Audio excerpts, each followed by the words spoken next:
সূরা আল বাকারার আয়াত নম্বর ৪১-এ বলা রয়েছে ওয়া আমিনু বিমা আনজালতু মুসাদ্দিকাল লিমা মাকুম ওয়ালা তাকুনু আওয়ালা কাফিরিম বি ওয়ালা তাশতারু বি আয়াতি সামান্নান কালিলা ওয়া ইয়াফাত্তাকুন।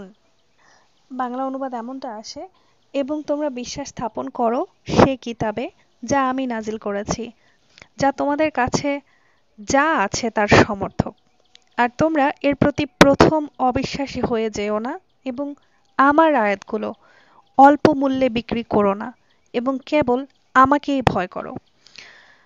এই কথাগুলো কুরআন সম্পর্কে বলা হচ্ছে। এই আয়াতে আল্লাহ তাআলা বনি ইসরাইলকে হুকুম দিচ্ছেন ইসলামের প্রতি ঈমান আনতে।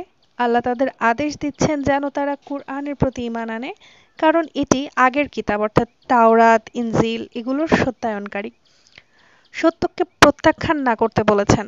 বনি ইসরায়েলের অনেক আলেম ও নেতা জানতেন যে নবী মুহাম্মদ সাল্লাল্লাহু আলাইহি ওয়াসাল্লাম সত্য নবী, কিন্তু তারপরও তারা প্রথম অবিশ্বাসীদের মধ্যে থাকতে চেয়েছিল। আল্লাহর আয়াতকে যেন বিক্রি না করে সেই আদেশও দিয়েছেন এই আয়াতে, অর্থাৎ পার্থিব স্বার্থের জন্য তারা যেন সত্য লুকিয়ে না রাখে বা বিকৃত না করে।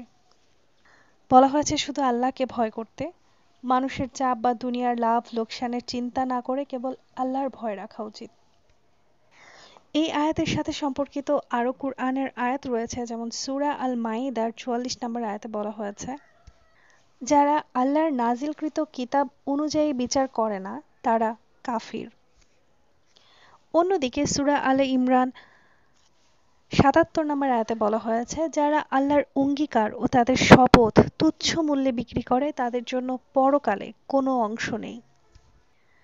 এই সংশ্লিষ্ট একটা হাদিসও রয়েছে, বুখারী শরীফের হাদিস নং ৪৫২২। এখানে বলা হচ্ছে রাসূলুল্লাহ সাল্লাল্লাহু আলাইহি সাল্লাম বলেছেন, যে ব্যক্তি ইচ্ছাকৃতভাবে আল্লাহর আয়াত সম্পর্কে ভুল ব্যাখ্যা দেয় সে যেন দোজখে নিজের আসন ঠিক করে নেয়। অর্থাৎ পার্থিব বা দুনিয়ার স্বার্থের জন্য সত্য গোপন করা বা বিকৃত করা মহা পাপ।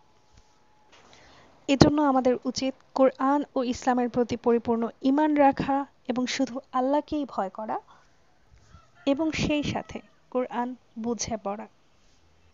এই আয়াতে বর্ণিত একটা কথা রয়েছে, সেটা হচ্ছে তোমরা নিজেদের স্বার্থের জন্য আল্লাহর আয়াতকে বিক্রি করো না। এই কথাটার একটা গভীর মানে রয়েছে, যেটা আমি বলতে চাই না, কারণ আমাদের চারপাশে এখন এসবই হয়ে চলেছে। আমি পুরোটা ছেড়ে দিলাম তোমাদের চিন্তা ভাবনার উপর। কথা হচ্ছে পরবর্তী আয়াতে।